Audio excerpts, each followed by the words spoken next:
आप सबका स्वागत है। मैं Vivek Bindra, motivation speaker, leadership consultant और बिजनेस कोच। आज बिहार की बात करने आया हूं। आज का विषय थोड़ा गंभीर है। गंभीर इसलिए है क्योंकि सबसे बड़ी ग्रोथ वही होती है जहां पे सबसे ज्यादा कमजोरियां दिखाई पड़ती हों। देश के अंदर सबसे बड़ी ग्रोथ वही होगी जहां ग्रोथ का सबसे बड़ा गैप बाकी बचा हो। बिहार एक ऐसा राज्य है जहां ग्रोथ का सबसे बड़ा गैप है, जहां पे ग्रोथ की निश्चित रूप से बहुत तेजी से बहुत ज्यादा आवश्यकता है। मेरी जिम्मेदारी बनती है कि मैं उसको केस स्टडी के रूप में आपके सामने प्रेजेंट करूं। 7 बातें बताऊंगा क्यों बिहार इतना पीछे रह गया और क्या किया जाए ताकि बिहार आगे बढ़ सके। देखिए, सबसे पहले तो समझिए, जो हमारे 32-33 राज्य आज हमारे देश के अंदर, यूनियन टेरिटरी मिला करके 33-34, इनके अंदर बिहार का जो पर कैपिटा इनकम है वो लोएस्ट है। क्यों है ऐसा? 31,000 रुपए के आसपास सालाना इनकम है एक व्यक्ति की बिहार के अंदर। ऐसा क्यों है? क्या कारण है कि आज एवरेज इनकम बिहार की इतनी नीचे चली गई है? ये पर कैपिटा इनकम क्या होता है? ये निकाला जाता है एक ही स्थान, एक ज्योग्राफी के अंदर उनकी टोटल इनकम को टोटल पॉपुलेशन से डिवाइड करके। देखिए, ये वीडियो हर एक भारतीय के लिए समझना बहुत ज्यादा जरूरी है कि कुछ राज्य होते हैं जो भारत की इकोनॉमी को, भारत की स्ट्रेंथ को, भारत की उसको आगे लेके जाते हैं, और कुछ ऐसे राज्य होते हैं जो उसकी ग्रोथ डेवलपमेंट को नीचे घसीट रहे हैं, नीचे लेके जा रहे हैं। क्या कारण है इसका? कारण क्या है? क्यों ऐसा बोलते हैं? मतलब बिहारी शब्द को गाली की तरह क्यों प्रयोग किया जाता है? ये क्यों प्रतीकात्मक हो गया? बोलते हैं एक बिहारी 100 बीमारी। बिहारी की शक्ल के हट। अरे, जब विदेशों की तो आप बहुत बात करते हैं आज हमारे देश में बैठ के कि जी हमारे साथ डिस्क्रिमिनेशन हो रहा है, भेदभाव हो रहा है अमेरिका यूरोप के अंदर, लेकिन अपने ही लोगों का, अपने ही साथ में अपने ही प्रेमी पड़ोसियों का आप भेदभाव करते भी हैं, उनका मजाक भी बनाते हैं। ये कारण क्या है? पहले देखिए, फ्रूट्स तब तक नहीं मिलेंगे जब तक रूट्स ठीक नहीं होंगे। आज रूट्स की बात करता हूं। इच्छा तो रहता है कि बहुत डिटेल में आपको एनालिसिस दूं, पर वीडियो लंबा होता है। मेरा पहला पॉइंट लीजिए, ज्योग्राफिकल डिसएडवांटेज। एक तो ये एक लैंड लॉक स्टेट है। लैंड लॉक स्टेट होने के कारण इसके पास एक इंटरनेशनल ज्योग्राफिक लोकेशन का एडवांटेज नहीं है, जिसको क्या बोलते हैं आप, एक या तो देखो कोस्टल रीजन में होता। अब कोस्टल रीजन के अंदर सबसे पॉपुलर स्टेट हमारे देश में गुजरात और महाराष्ट्र है, जहां से इंटरनेशनल बिजनेस बहुत तेजी से सी के थ्रू, पोर्ट्स के थ्रू, बड़े पॉपुलर पोर्ट्स हैं उनके। इसके बाद सदर्न स्टेट्स में भी है, जैसे कर्नाटका, केरला, आंध्रा, तमिलनाडु। लेकिन बिहार को पूरी तरह से लॉक कर दिया। अगर खुलता भी है इंटरनेशनल साइड में, ओपनिंग भी है, तो वो नेपाल पे है। हाँ, हम तो डूबेंगे सनम, तुम्हें भी ले डूबेंगे। अब इसके कारण ग्लोबल एक्सेस मिलता नहीं है, ट्रांसपोर्टेशन कॉस्ट बढ़ जाती है। बिहार का एक रीजन ऐसा है जहां सूखा पड़ जाता है, दूसरा रीजन ऐसा है जहां बाढ़ ज्यादा आ जाती है। अब क्योंकि इसके कारण लोगों को बिहार छोड़ के बाहर निकलना पड़ता है अपनी लाइवलीहुड के लिए। अगला पॉइंट है नो मेजर इंडस्ट्री। बिहार के अंदर कोई बड़ी इंडस्ट्री है ही नहीं।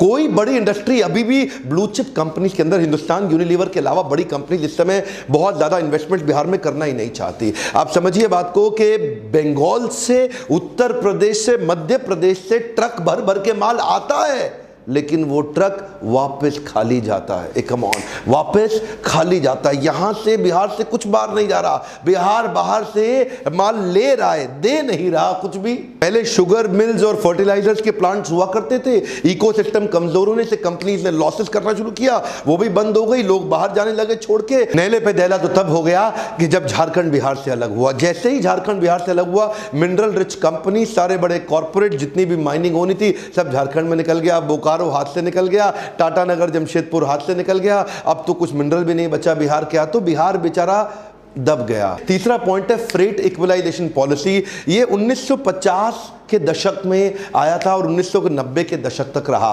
फ्रेट इक्वलाइजेशन पॉलिसी के हिसाब से, तब उस समय झारखंड बिहार जब एक ही था ना, तो जितना भी मिनरल निकलता था उसको ट्रांसपोर्ट करके अपने स्टेट में लाने के लिए सेंट्रल गवर्नमेंट ट्रांसपोर्टेशन पर सब्सिडी देती थी। तो बड़ी कंपनी, इंडस्ट्रियल लोकेशन और कोस्टल ट्रेड हब वहीं रह के अपनी कंपनी रन करते थे, वहीं अपने मैन्युफैक्चरिंग सेटअप, वहीं अपना सारा काम लगाते थे। और मिनरल उठा करके, जो मिनरल रिच प्रदेश था जिसको बोलते हैं बिहार, जब झारखंड भी एक ही था, तो यहां से मिनरल उठाया और वहीं ले गए। अरे भाई, करना क्या चाहिए था? इनको इंसेंटिव देना चाहिए था कि तुम बिहार में ही अपनी कंपनी सेट करो। पर ये क्या करते थे? इनको ट्रांसपोर्टेशन के ऊपर दे दिया इंसेंटिव कि उठाओ माल बिहार से लेके बाहर निकल लो। सब आए, माल उठाया बिहार से, उठा के लेके सब बाहर निकल गए। अब बिहार का माल लेके सब चले गए बाहर।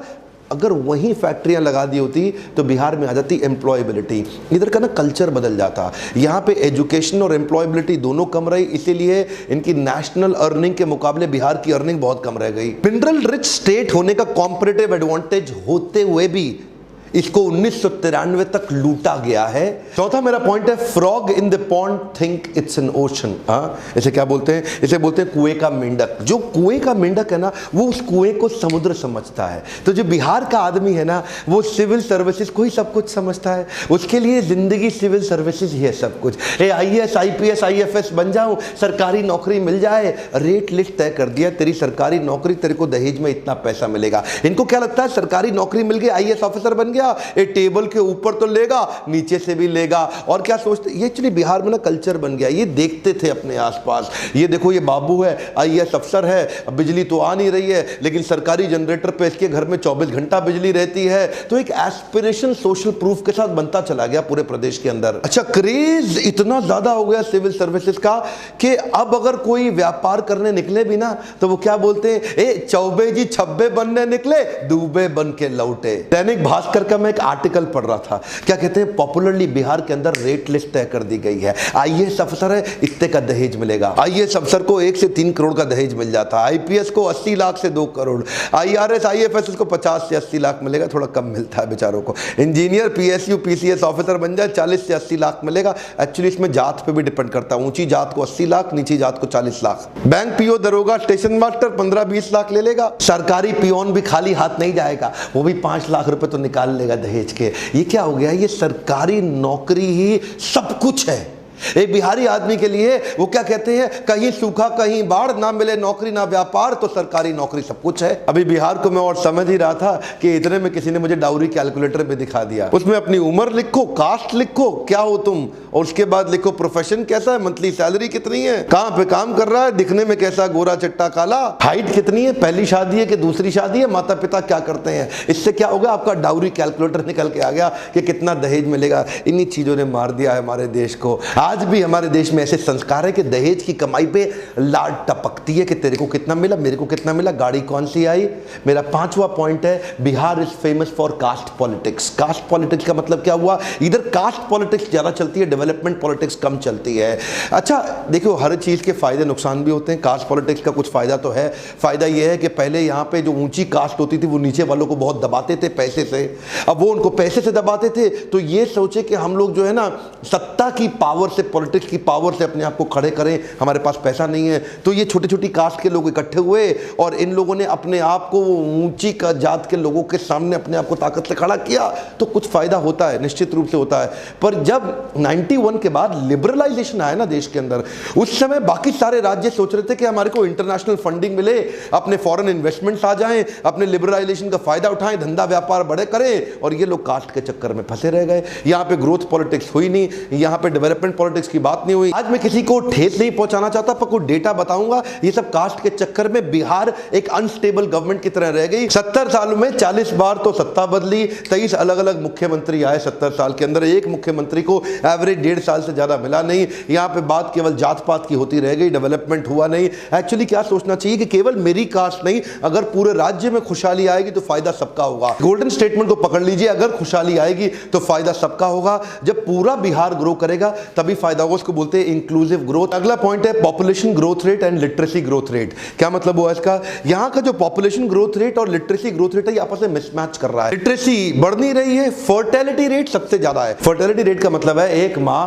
एवरेज सबसे ज्यादा अपने जीवन काल में बच्चों को जन्म बिहार की मां देती है। बाकी बहुत सारे राज्य ऐसे हैं जहां पे पढ़े लिखे राज्य हैं, वहां पे एक मां 2 से ज्यादा बच्चों को नहीं जन्म देती है, पर बिहार का सबसे ज्यादा। बिहार में भी 2 हिस्से हैं, एक जहां पे बिल्कुल पिछड़ी हुई जाती है, ना बिल्कुल पढ़ाई नहीं किया, बिल्कुल शिक्षा नहीं है, ज्ञान नहीं है, वहां एक मां 4 से 5 बच्चों को जन्म दे रही है। और जहां थोड़ी बहुत पढ़ाई करी गई वहां 3 बच्चों को। इसके कारण क्या हुआ, पॉपुलेशन बहुत ज्यादा और एजुकेशन बहुत कम। ध्यान दीजिए, कम ऑन, पॉपुलेशन सबसे ज्यादा तेज बढ़ा रहा है बिहार और एजुकेशन सबसे कम है, क्योंकि लिटरेसी रेट यहां पे 63% के नजदीक रह गया। बिहार का लिटरेसी रेट यानी कि जो पढ़ाई का शिक्षा का दर है सबसे कम है। नालंदा यूनिवर्सिटी जो विश्व की सबसे पहली सबसे पॉपुलर, उसके होने के बावजूद, सबसे ज्यादा IAS प्रोड्यूस करने के बावजूद यहां का एजुकेशन का जो एवरेज स्तर है ना, वो अच्छा नहीं हुआ। जो बहुत ही मेधावी, बहुत बुद्धिमान छात्र हैं, वो सबको छोड़ के आगे निकलने की कोशिश तो कर रहे हैं बिहार के अंदर, लेकिन वो कोशिश बहुत कम लोगों के अंदर है और बहुत सीमित जगह पे है। उसके नए एवेन्यूज नहीं खोले जा रहे। अगला मेरा पॉइंट है एजुकेशन एंड एम्प्लॉयबिलिटी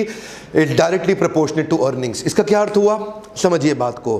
पॉपुलेशन से असर आता है एजुकेशन पे, एजुकेशन से असर आता है एम्प्लॉयबिलिटी पे। अब क्योंकि पॉपुलेशन बहुत ज्यादा है तो एजुकेशन उतनी हो नहीं पा रही है कवर, और उसके कारण एम्प्लॉयबिलिटी नहीं आ रही, क्योंकि स्किल बिल्डिंग एक्चुअल बिहार के अंदर जितनी होनी चाहिए थी वो हुई नहीं। अब थोड़े से कुछ आंकड़ों को देखते हैं इस पर कैपिटा इनकम के चार्ट को। 1950-51 तक बिहार का 204 रुपए था और पूरे देश का 265 था। 2013 तक बिहार बढ़ के 28,000 तक पहुंचा, लेकिन इतने में भारत बढ़ के 75,000 पे पहुंच गया। जिस स्पीड पे पर कैपिटा इनकम बिहार में बढ़ती है उससे कई गुना ज्यादा स्पीड पे ऑल इंडिया एवरेज आगे बढ़ जाती है। उनमें भी कुछ स्टेट्स हैं जो बहुत तेज आगे हैं, जैसे कि गोवा है और यूनियन टेरिटरीज में दिल्ली है। उसके बाद सिक्किम, हरियाणा, केरला, महाराष्ट्र, कर्नाटका। यहां पे एवरेज आदमी की इनकम बहुत अच्छी, लेकिन बिहार में एवरेज इनकम केवल 31,000 रुपया रह गई साल की। सिर्फ समस्या ही नहीं है, बहुत सारी अपॉर्चुनिटीज भी हैं, लेकिन यहां एजुकेशन पे फोकस और एटीट्यूड का बदलाव बहुत जरूरी है बिहार के अंदर। अनिल अग्रवाल तो आप जानते ही है ना, वेदांता ग्रुप के मालिक, केन्स वेदांता,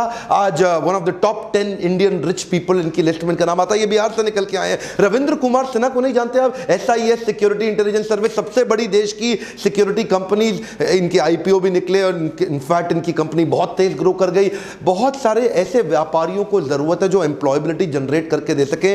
वो मानसिकता से बाहर आना है कि भैया सरकारी, मेरे को तो सरकारी, इस मानसिकता से बाहर निकल के वो सारी बिजनेस और ग्रोथ अपॉर्चुनिटीज प्रोड्यूस करनी है। सबसे ज्यादा ग्रोथ वही होगी, लेकिन मैं वहां ध्यान देना चाहता हूं जहां कोई ध्यान नहीं देना चाहता, इसलिए मैंने बिहार पे केस स्टडी बनाया। क्यों नहीं बिहार, जो पंजाब से आगे हुआ करता था एक समय पे, आज पंजाब 3 गुना ज्यादा इकोनॉमी ग्रो कर गया बिहार के मुकाबले पिछले 40-50 सालों के अंदर। क्यों हुआ ऐसा? आज एवरेज एज के मुकाबले में बिहार में यंगेस्ट पॉपुलेशन है, सबसे ज्यादा यंग पॉपुलेशन पूरे देश की आज बिहार में मानी जाती है। इतना यूथ है, सबसे ज्यादा हार्ड वर्किंग पॉपुलेशन के मामले में बिहार का नाम आता है। बिहार में बहुत सारी अपॉर्चुनिटीज और पॉसिबिलिटीज है, बहुत सारी ग्रोथ की। पहला मेरा आपको केवल ये सुझाव है, अपने होराइजन को बड़ा करें और पॉसिबिलिटीज पे फोकस करें। मैं लीडरशिप फनल ऐसे ही लोगों के लिए बनाने का प्रयास किया जिनको बिजनेस का नॉलेज अंडरस्टैंडिंग नहीं, लेकिन देखते ही देखते 6 महीने में नेक्स्ट लेवल पे जाते हैं। ऐसा नहीं कि मैं आपको कह रहा हूं कि लीडरशिप फनल ही आपके लिए सुझाव है, पर मैं इतना जरूर कहूंगा कि लर्निंग पे फोकस करिए, तभी अर्निंग बढ़ेगी। आपसे अगला प्रश्न पूछना चाहता हूं, किस और राज्य की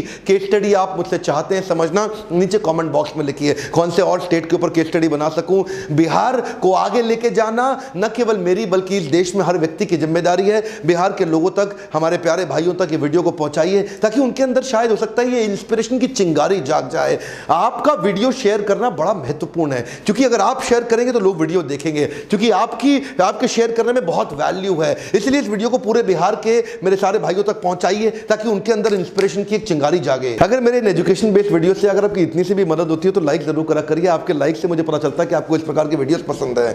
मैं सोचता हूं कई प्रकार के लोगों पे वीडियो बनाऊं, गुजराती पे बनाऊं, कभी सोचता हूं सिंधी पे बनाऊं, मारवाड़ी पे बनाऊं, कितनी तरह की केस स्टडीज बनाने का मेरा मन करता है। पर एक बात रिक्वेस्ट करूंगा, अपने आसपास हर व्यक्ति से सब्सक्राइब कराइए, और कम से कम बिहार के अंदर हर आदमी को बोलिए सब्सक्राइब करने के लिए। बिहार की पॉपुलेशन आज 10 करोड़ की है, one of the largest populated state in the country, जिसकी अगर ग्रोथ हो गई तो पूरा देश बदल जाएगा। मेरे साथ जुड़े रहने के लिए, वापिस आके हर वीडियो को देखने के लिए प्रेम पूर्वक हर बार की तरह फिर से इस बार आप सबका बहुत बहुत धन्यवाद।